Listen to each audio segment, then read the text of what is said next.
और तस्करी से आप होते तो जितने तस्कर करने वाले हैं वे अपने आप में समाज में बहुत सम्माननीय होते, फिर उनकी पूजाएं होती। और अगर करोड़पति होने से, लखपति होने से ही बहुत महान होते तो जितनी रंडियां हैं, जितनी वेश्याएं हैं, वे अपने आप में बहुत, सबके पास 25-25, 50-50 लाख रुपए, इससे महानता नहीं बन सकती।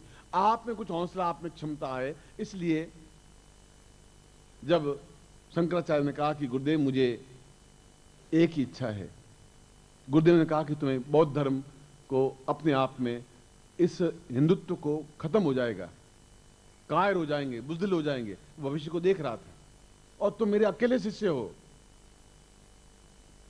एक शिष्य ही बहुत है।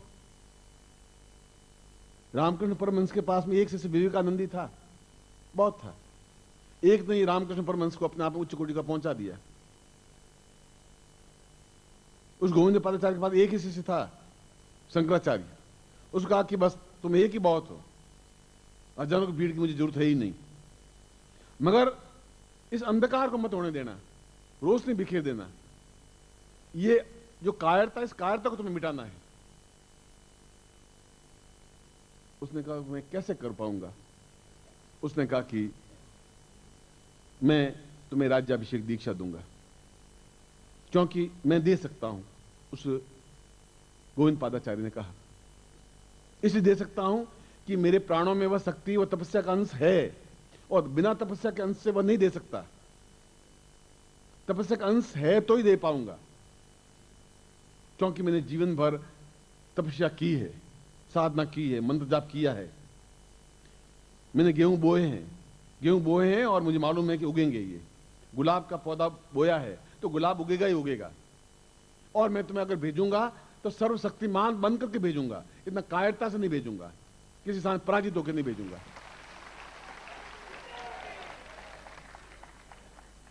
मगर तुम्हें 2 साल तक मेरी सेवा करनी पड़ेगी,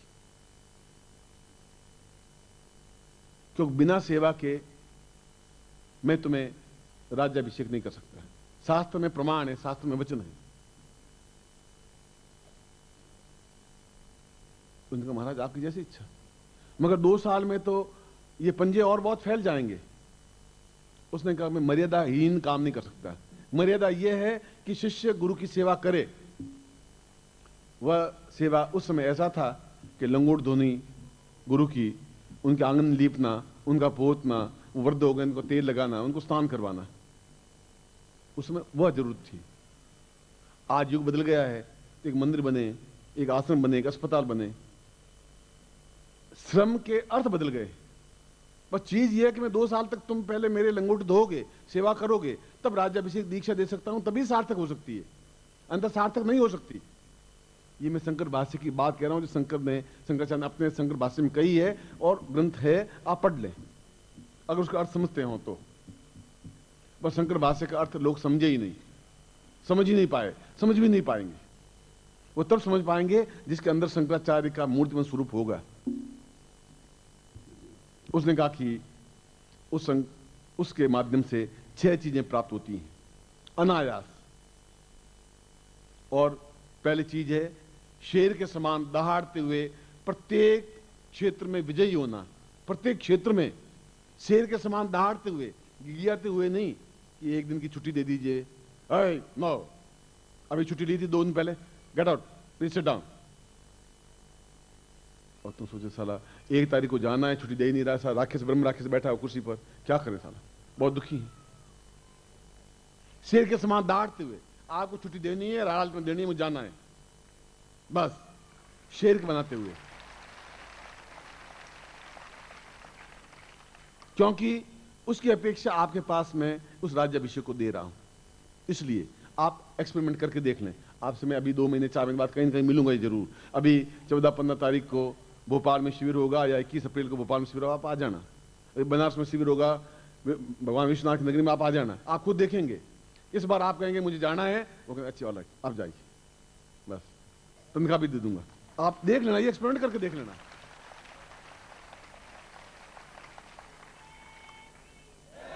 मैं तो कह रहा हूं आप एक्सपेरिमेंट करके देखिए। मैं ये नहीं कह रहा हूं आपको प्रोग्राम मंत्री नहीं बना रहा हूं, डोंगी नहीं बना रहा हूं। मैं कह रहा हूं आप खुद एक्सपेरिमेंट करके देखिए, शेर के समान दहाड़ते हुए विजयी बने। और वह शेर के समान दहाड़ता हुआ शास्त्रों में विजयी हुआ। प्रत्येक शास्त्र में उसने चर्चाएं की। उस जमाना शास्त्र चर्चा का था, शास्त्रार्थ का था। तो उस व्यक्ति का फौलादी एक ओजस्वी बन जाता है। हृदय, वक्षस्थल, चलता है तो ऐसा लगता है कि शेर चल रहा हो, चलने की क्षमता में अंतर आ जाता है। पहली बात, राज्याभिषेक का मतलब क्या होता है मैं वो समझा रहा हूं आपको। केवल आप पैसों से ही संपन्न बन जाए उससे कुछ नहीं होगा। पैसे मंद बन जाए फिर आप दुखी, वैसे ही अब पैसे तो आपके पास 5 करोड़ रुपए हैं, अब छुट्टी तो उसी से लेनी। अब क्या करें आप? घर में पत्नी है, अब उसके सामने गिड़गिड़ा नहीं पड़ेगा आपको, क्या करेंगे आप? मगर आप शेर बने, फौलाद बने, अंगारे बने, जलते हुए स्फुलिंग की तरह। पहली बात, राज्याभिषेक का तात्पर्य। दूसरी बात, जीवन में कहीं पर भी आप पराजित नहीं हो सकें, किसी भी क्षेत्र में पराजित नहीं हो सकें, चाहे राजनीति का क्षेत्र हो चाहे कोई क्षेत्र हो।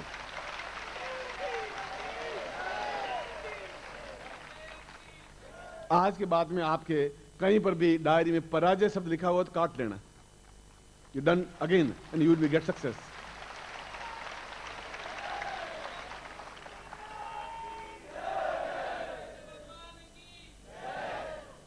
तीसरी बात, राज्याभिषेक का तात्पर्य है कि उसकी कुंडलिनी अपने आप में पूर्ण जागृत होते हुए पूर्ण ब्रह्म चैतन्य बन जाती है और पूर्ण ब्रह्मांड रूप बन जाता है। उसके लिए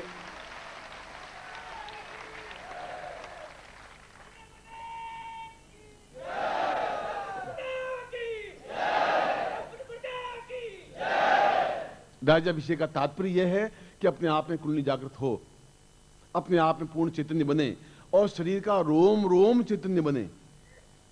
केवल मस्तिष्क की गिनती नहीं, प्रत्येक रोम अपने आप में चैतन्य बने, तब लगेगा कि आप शेर हैं। शेर की खाल ओढ़ने से शेर नहीं बन जाएगा। वो दहाड़ेगा तो सारे सियार गीदड़ जितने भी हों तो सब छुप जाएंगे, क्यों? शेर दहाड़ रहा है। सब सियारों ने मिलकर सोचा कि अपन 200 लोग हैं और साला शेर अकेला दौड़ता, अपन घुस करके गुफा में घुस जाते हैं, आज अपन खुद दहाड़ेंगे। अब 200 हम कोई मामूली थोड़ी हैं, हमारे पास 200 वोट हैं, उसके पास तो एक ही वोट है। सब लोगों ने एकदम मशक्कत की, सियारों ने, गीदड़ों ने, बस आज इस बार शेर दहाड़ तो हम भी दहाड़ेंगे। और क्या निश्चय, दूसरे दिन सोचा कि हर हालत में दहाड़ना है, इस शेर को पराजित करना ही है। साला ये अकेला ही राजा बना बैठा है, हम कौन से मरे हुए हैं। तब तक 250 और पैदा हो गए गीदड़, उनको इकट्ठा किया। 14 दिन सब तैयार कर दिया, अब की देख लेना है। शेर निकला, गीदड़ों को दूर से देखा और जोर से दहाड़ा और गीदड़ भागे, कोई इधर भाग करके गुफा में घुस गए। शेर शेर ही होगा, गीदड़ बन ही नहीं सकता। मैं आपको शेर बना रहा हूं, शेर ही होंगे, क्योंकि आपकी एक ओंकार ही अपने आप में बहुत बड़ी है। वो अवसर क्या करेगा आपका? करेगा क्या? मौत आपका क्या करेगी? यमराज आपका क्या करेगा? कुछ नहीं कर सकता। क्यों? आप में ओंकार, आपके शब्दों में वह वाणी, वह ताकत, वह क्षमता भर देना चाहता हूं। ये राज्याभिषेक का तीसरा अर्थ है।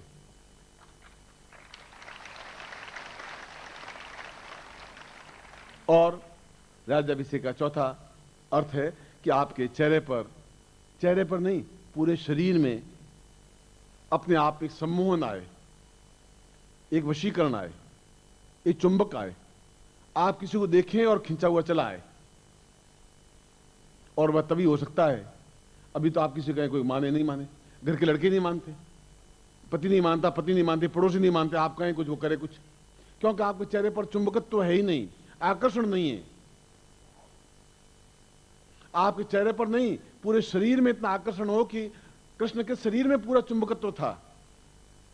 कोई उसकी मुरली का वर्णन किया, किसी ने उसके पांवों का वर्णन किया, उसकी कमर, तिरछी कमर, उसका वर्णन किया, कभी उसने मुरली का वर्णन किया, गोटों का वर्णन किया, क्योंकि सारा शरीर अपने आप में सम्मोहक था और सभी लोग उसकी तरफ आकर्षित थे।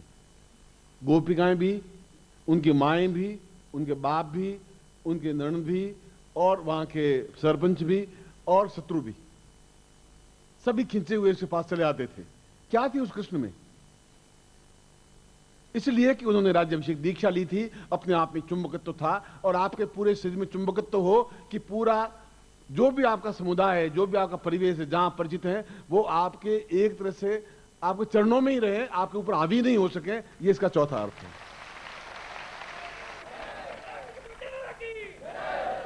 मैं कह रहा हूं आप लिख लें, अपने कलेजे पर लिख दें, कागजों पर नहीं, आप देख लें।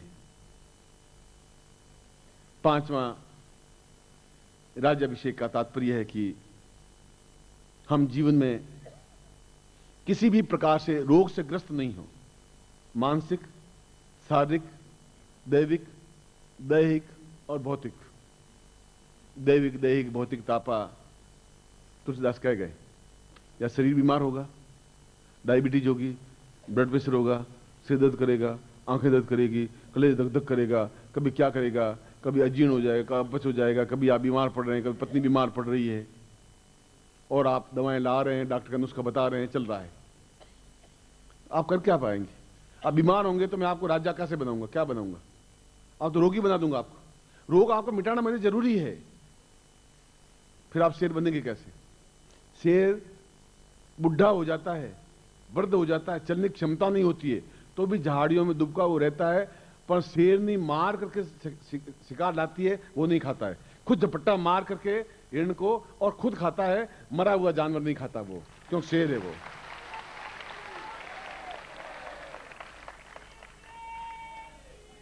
इसलिए आपके पूरे शरीर में एक आकर्षण हो, देखे और ठग से रह जाए, चाहे आप पुरुष हैं चाहे स्त्री हैं।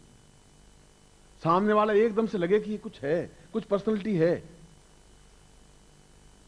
और सारा शरीर एक अनुपात में ढला हुआ हो, ऐसा हो कि दर्शनीय हो, देखने योग्य हो, लगे कि कोई है। तो आपके चाचा, आपके मामा, आपके दादा, आपके ताऊ, आपकी माँ, आपके बाप, आपके पड़ोसी, आपके संबंधी, आपके रिश्तेदार, आपके मित्र, आपके अधिकारी, ये पर्सनैलिटी कुछ अलग है, कुछ एक अजीब निखार है, चलने एक अजीब लुनाई है। वह आपके शरीर में, वह आपके जीवन में, वह अपने आप में संपूर्ण रूप से कायाकल्प हो। मैं नहीं कह सकता कि 2 मिनट बाद ही हो जाएगा, मगर रोग आप और आपके आश्रित लोगों को रोग से ग्रस्त नहीं होना पड़े, बीमार नहीं होना पड़े।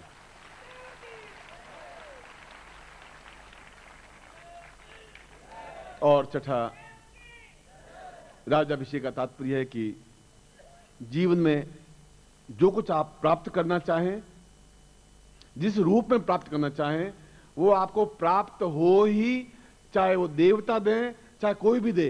देवता भी आपके सामने विजयमाला लिए हुए खड़ी रहे और आपको पहनाए।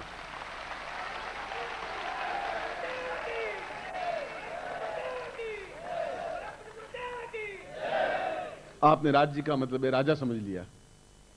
राज्य का मतलब राजा नहीं, राजा तो अय्याज थे, लंपट थे, धूर्त थे, परस्त्रीगामी थे। मैं आपको ऐसा नहीं बनाना चाहता हूं। राज्य का मतलब सर्वोपरि, राजा का मतलब उत्कृष्ट, राजा का मतलब अद्वितीय। अगर मेरा शिष्य बने तो अद्वितीय बने, फिर उसके मुकाबले के और 10, 15, 20 बन गए कि हम किसके, उसके और शिष्य हैं और आप में उसमें कोई डिफरेंस रहा ही नहीं, तो मेरा जीवन ही धिक्कार है। मुझे तो जलती हुई आग में जल जाना चाहिए। आप क्षमता को करके देखें। इसलिए ये राज्याभिषेक दीक्षा, अभिषेक कर रहा हूं, बना ही नहीं रहा हूं, आपको तिलक लगा रहा हूं, आपको सिंहासन पर बिठा रहा हूं कि आप अपने जीवन में जो करें, जो कहें वह हो, जो करें वह हो, जैसा चाहें वह हो। आपकी वाणी में, आपके शब्दों में, आपकी चाल में, आपकी क्षमता में रोग रहित होते हुए, न दैविक रोग हो, देवताओं का कष्ट आप पे नहीं आया कि अब मंगल टेढ़ा हो गया, राहु आपके ऊपर हावी हो गया, शनि सिर के ऊपर बैठ गया है, कोई शनि आएगा न कोई मंगल आएगा न कोई राहु आएगा, आ ही नहीं सकते, संभव ही नहीं है। वो होंगे तो उस पंचांग में होंगे जो पंडित जी की जेब में बैठे रहने दीजिए वहां, कि भाई आपके ग्रह आपके पास रखिए, हम जहां से आए हैं हमें मालूम है क्या है। और दैविक, दैहिक, शारीरिक रूप से भी कोई आपकी बीमारी नहीं हो, धीरे धीरे खत्म हो जाए, इन डॉक्टरों के चक्कर छूट जाए। अनेक डॉक्टर गालियां देंगे मुझे, मैं जानता कि ये साला कैसा पैदा हो गया। अब हो गया तो हो गया, अब उसमें मैं क्या करूं? मैंने कौन सा, मैंने डॉक्टरों को, तुम डॉक्टरी छोड़ दो, दूसरा काम करो, खेती करो, मैं कौन सा मना कर रहा हूं आपको। सद्गुरुदेव डॉक्टर नारायण दत्त श्रीमाली जी के दुर्लभ वीडियोस, पुस्तक, पत्रिका एवं साधना की निःशुल्क दीक्षा प्राप्त करने के लिए नीचे लिखे हुए नंबर पर वीरल पटेल जी को व्हाट्सएप पे अपना नाम और अपने शहर का नाम लिखकर भेजें। धन्यवाद।